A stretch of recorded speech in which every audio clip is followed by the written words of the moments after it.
They built a bridge near me in my region.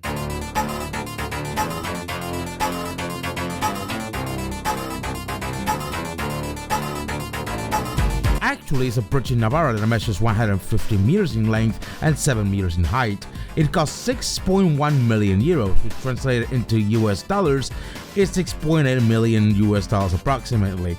This piece made of pure reinforced concrete that's covered in a layer of vegetation will presumably allow wild boars, deer, hares, and other wild animals to cross it.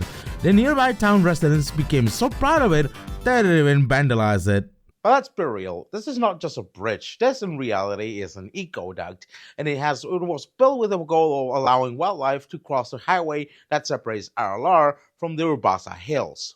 I discovered this huge, enormous waste of money thanks to a video in Spanish from a fellow Spanish YouTuber called Laundering, who seemingly complained as much about this bridge. And I'm going to base my research on his, not only because I want to get his views or break the language barrier in foreign viewers, but also because this sure concern people, especially the people in the EU, where English is somewhat of a universal language.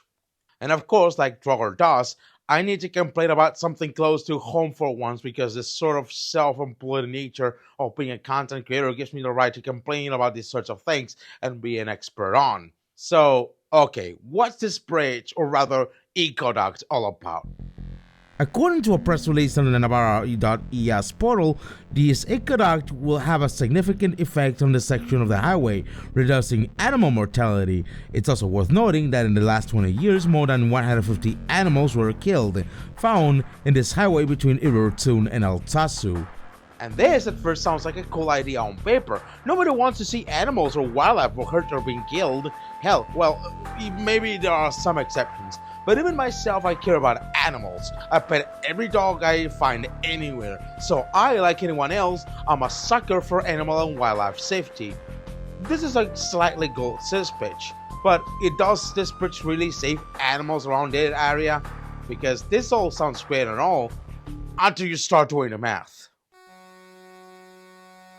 Not to rain on this ecologist parade, but for starters, we have the distance data. They're talking about a highway section between Irurzun and Altsatsu that stretches all the way to 31 kilometers in a straight line. And in those 31 kilometers, they found 150 dead animals.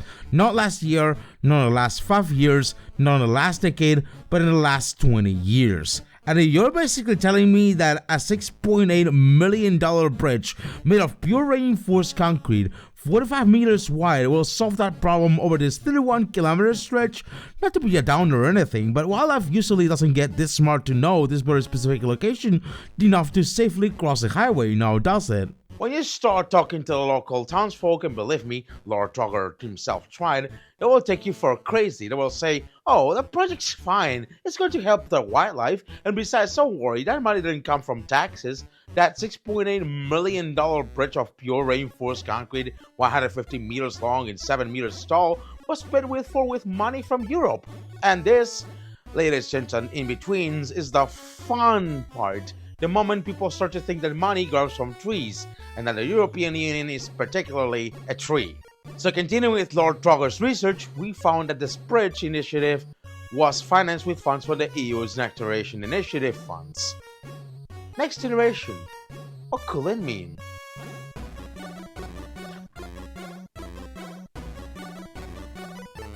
Oh no.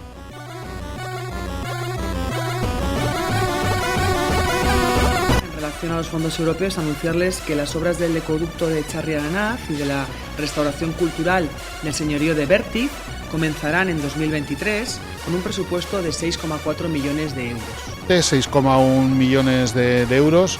¿Cómo se divide, cómo se estructura el proyecto? Pues hay una serie de capítulos en los que el primero de ellos son inversiones en vía pública. Aquí pues se ha incluido todo lo que tiene que ver con instalación de puntos de recarga, aparcabicis, mejora de accesibilidad.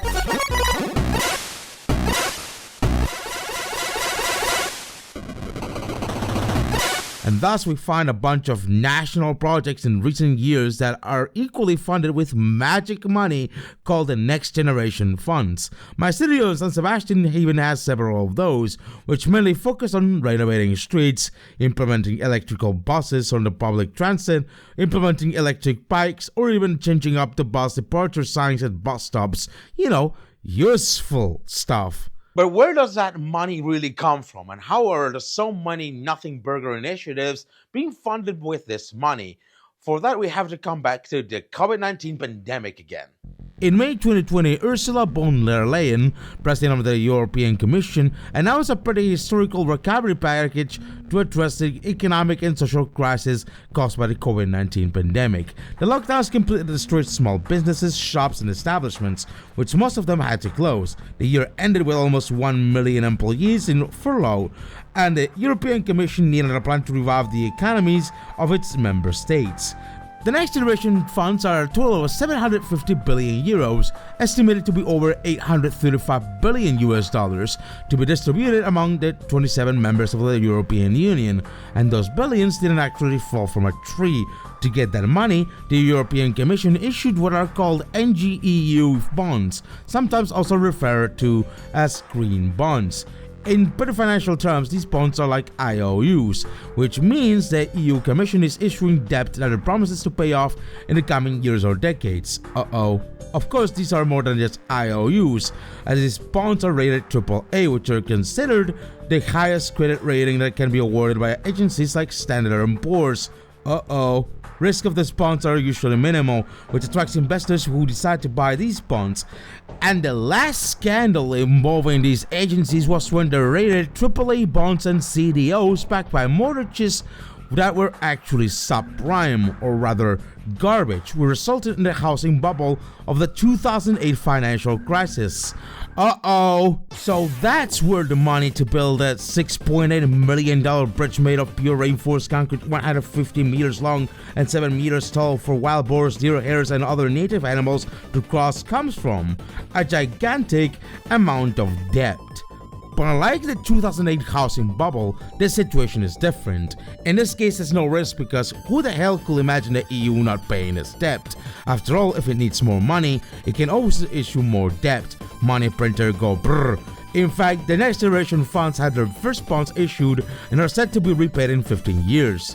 Although the funds anticipate issuing bonds with terms up to 30 years, meaning we'll have this debt until 2050 and will be repaid by the European Commission through the budgetary contributions of the member states and other resources the EU plans to implement, such as environmental taxes or financial transaction taxes. And the people paying for it are the future generations, or kids that follow us. That's why it's mainly called Next Generation, because the next generation of Zoomers and Gen Alpha kids are going to pay for off the debt.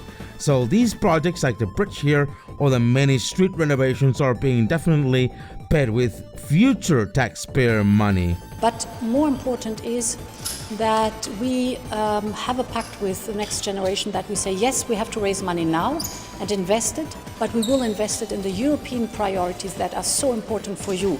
That is the European Green Deal, and that is the digitization. This is of utmost importance for the young generation. So I want, if they have to pay back partly that money, at least they should harvest and reap the benefits of these investments. So isn't it evident that this money doesn't really grow from trees? Well, is it? So yeah, the story writes itself. We've generated debt in theory to mitigate the economic crisis from the pandemic, and we've spent the money building eco-ducts for wild boars, putting in electric buses, and building bike lanes. A quick Google search will easily reveal to you that the application of the Next Generation funds has been a disaster. But here's something as well that you might find curious. The so-called digital kit for the digitalization for small businesses in Spain also comes from this fund, and anyone who at least minimal even in 15 plus years has been involved in working for digital marketing knows this has gone very poorly, mostly profiting off a few companies selected as digital agents, like Vocento, for instance, the leader of several regional newspapers like El Diario Vasco here, El Correo, or ABC in Madrid or Sevilla, who have inflated budgets to charge 2,000 euros $2,200 US to be more precise, for making a WordPress site that can be done in a single afternoon for people with very little knowledge, creating generic banners that all look nearly the same, or rather than the small businesses into a bare-bones literal phone list in the regional newspaper sites. These people get their websites without paying because the Next Generation funds cover it, but then they're surprised to find they still have to pay the VAT. And the plot thickens here when you realize that the digital agents have experienced delays in payments or even rejections due to unclear validation criteria. A bureaucratic nightmare truly, where only large companies have benefited, outsourcing subsidiaries like the company yours truly works at, which I'm not going to spoil for my safety, but I'll say the logo looks like a round capital G to act as digital agents. And maybe this very company I work at is at this point a whole can of worms I don't want to particularly open yet when it comes to their possible misuse of similar subsidies. We're talking about even CaixaBank itself profiting from these next generation funds, which were supposed to go to small businesses and freelancers in the digital marketing sector. Spain was set to receive 70,000 million euros, over 78,000 million US dollars as a grant, and another 70,000 million as a loan that must be repaid. But it seems that Spain has faced significant problems in managing that money. In January 2024, it was reported that only 45% of European funds have been awarded to final beneficiaries after 3 years. Another concerning fact is that barely 13% of companies have access to next generation funds, and most of them have been really large corporations with greater capacity to access financing. The beloved bridge that this video is about, for instance, was built by Obenasa, a leading construction company that, according to the Navarra newspaper, has experienced continuous growth since its founding, reaching record figures in both sales and business portfolio in 2023. Their sister company in Gipuzkoa, Bagisa, is also building stuff like this parking lot in my local vicinity, which I don't know what's the idea behind this. The Obenasa CEO, Maria Jose Ballarin, received the Navarra Empresarial Award presented by the Navarra President Chivite and the President of the CEOE, Antonio Garamendi, who, by the way, played an important role in preparing the recovery, transformation, and resilience plan in Spain, a 350-page PDF that tells you how the next generation funds will be spent. And although the plan was created by the Spanish government, the CEOE submitted specific proposals and continues to oversee the project. And true, at first glance, the responsibility of constructing the $6.8 million bridge wasn't appointed without due process, because the contract came from a public tender in which 3 other companies participated. The requirements were to have a global turnover of at least 8 million euros over the past 3 years, and have built a similar bridge worth 2.5 million euros within the last 5 years, which on paper seems justifiable that you want a company with such expertise in the field, and that seemed normal for the project.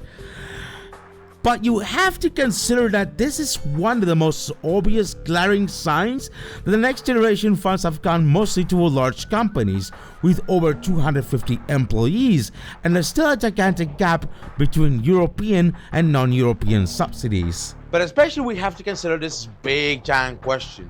Is it really a good idea to go into massive debt to give money to a company that is supposedly thriving to build a $6.8 million bridge made of reinforced concrete, 150 meters long and 7 meters high for wild boars, deer, hares, and other wildlife to occasionally cross?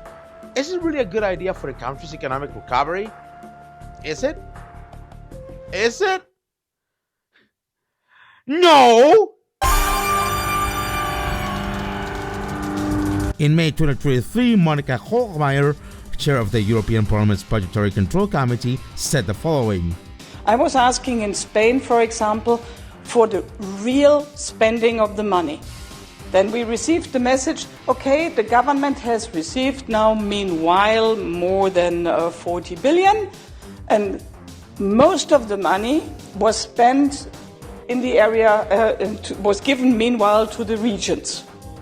Then we're saying, okay, the regions, if they have received it now, but what kind of projects have been realized?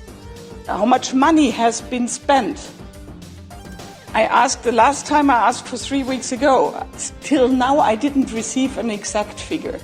And and this is what we are asking from the Commission, we want to know how much money has reached the real economy, how much money has been spent for hospitals, how much money has been spent for projects in environmental issues, in digitalization areas.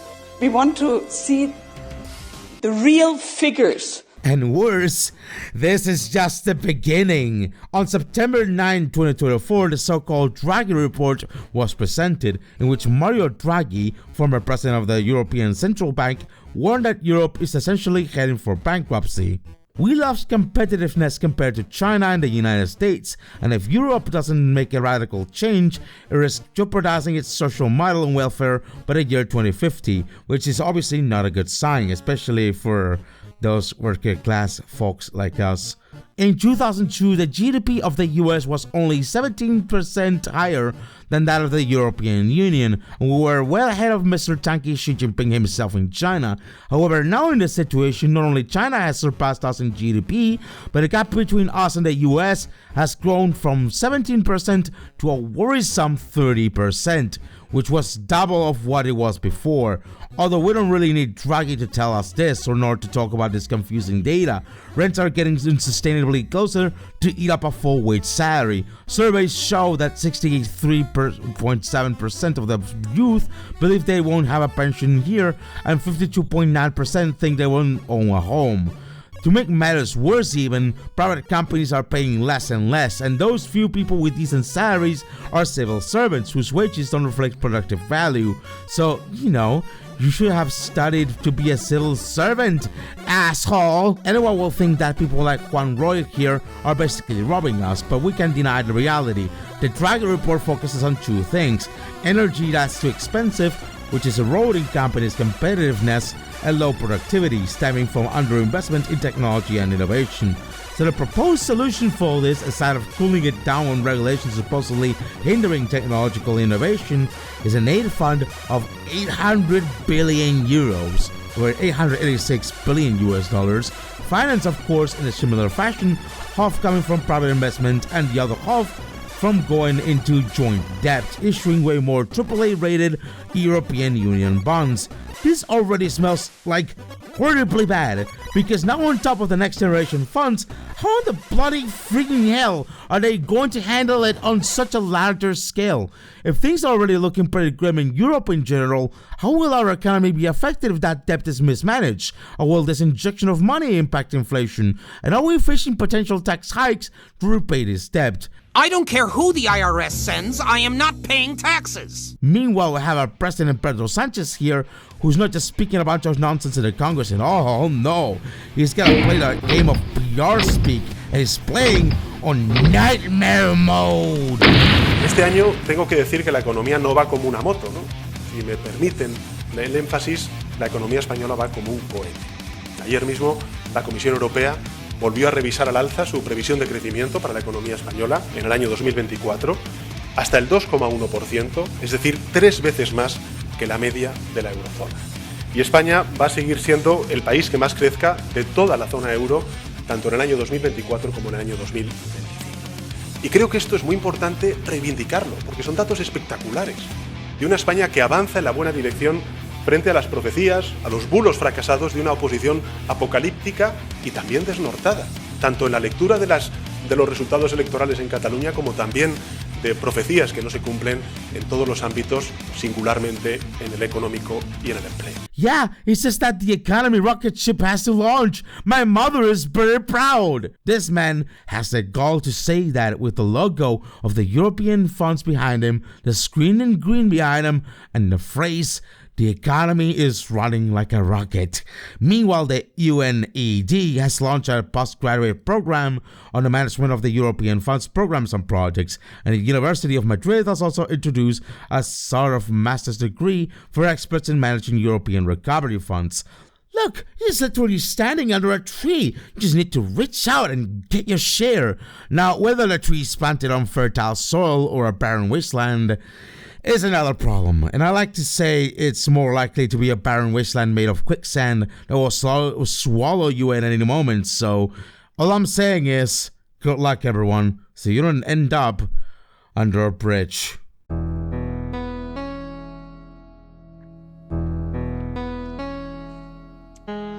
Look, the situation in Europe is grim, and it seems like Spain here is just dragging the European Union under the ground into the depths of hell itself, recklessly spending otherwise useful funds to recover from an economic crisis into useless nonsense like a $6.8 million bridge made of reinforced concrete for wildlife to cross a whole damn highway.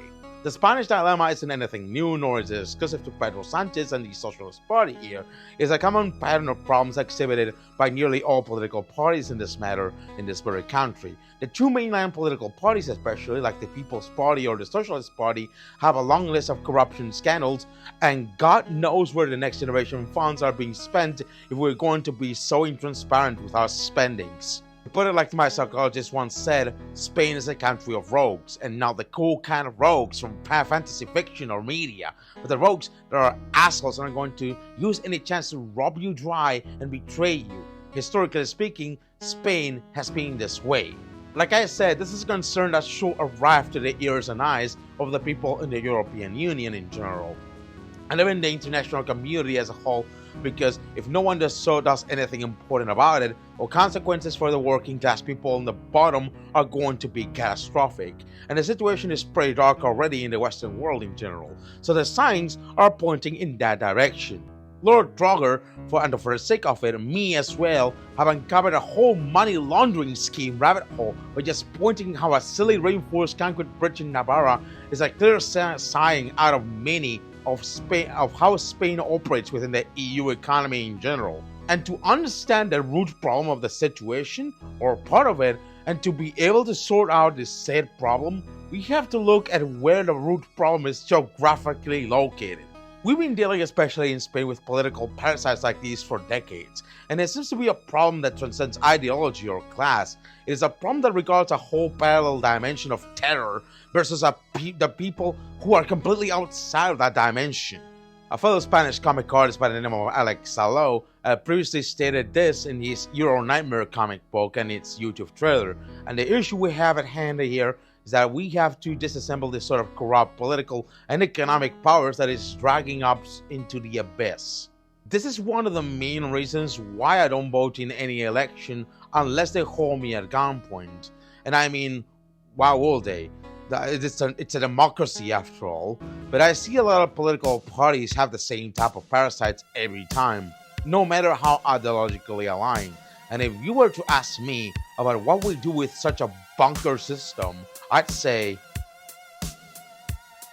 yeah, burn it down. Burn it all down.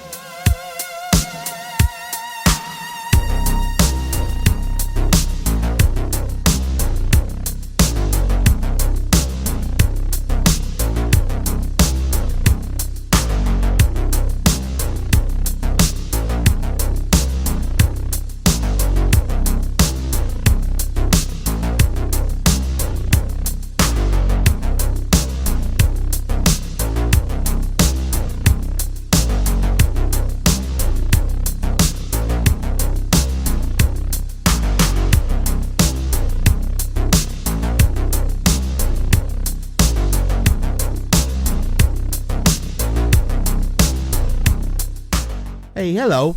Just a bit of a reminder, if you'd like to financially support us, because we definitely need it to keep making better videos, come to Become a Goon today and back us up for €5 a month.